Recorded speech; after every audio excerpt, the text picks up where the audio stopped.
Good morning मित्रांनो, स्वागत आहे तुमचं आजच्या माझ्या मिनी ब्लॉगमध्ये. मी आलो दादाला घेऊन सकाळी सकाळी शेताकडतीच.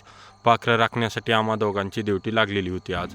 चला म्हणलं, मग दादा म्हणला बाबा तुम्ही पाखरं राखा, मी झाडाला पाणी घालतो. हे आहे आपलं केळीचं झाड, हे आहे लिंबोणी, हे आहे आपला आंब्याचं झाड. जवळपास आपण इथे सर्वच प्रकारच्या वेगवेगळ्या फळाची झाडं लावलेली आहेत.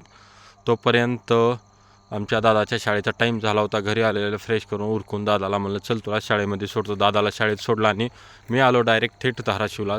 चला म्हणलं, सर्वात प्रथम आधी गाडीमध्ये पेट्रोल टाकून गाडीलाही खुराक द्यावा. आज भरडायचा होता हरभरा आपल्याला, त्याच्यासाठी पोते घेतले आणि हरभरा भरडण्यासाठी निघालो. ऊन पडल्यामुळं ताण खूप लागली होती. मग चला म्हणलं आपण रस घ्यावा, रस प्यावा आणि नंतर पुढं जावं. उन्हामुळे सतत पाणी जास्त पीत जावा, डिहायड्रेशनचा प्रॉब्लेम येतो. एक बॉटल आपणही पार्सल घेतले आणि आलो घरी. दादाला म्हणलं चल तू पण रस पे आणि एन्जॉय कर. दादाला रस प्यायला दिला आणि मी आलो. कांदा निघाल्यानंतर आपण तिथं हरभरा केलेला आहे. महागून असल्यामुळे त्याला आणखीन 2 पाणी लागतील. मग पैप घेऊन मी निघालो स्प्रिंकलर बदलण्यासाठी. पैप घेऊन आले तोपर्यंत भाऊ गाडी घेऊन आलेले होते. गाडीमध्ये पैप टाकून स्प्रिंकलर बदलण्यासाठी आम्ही आलो.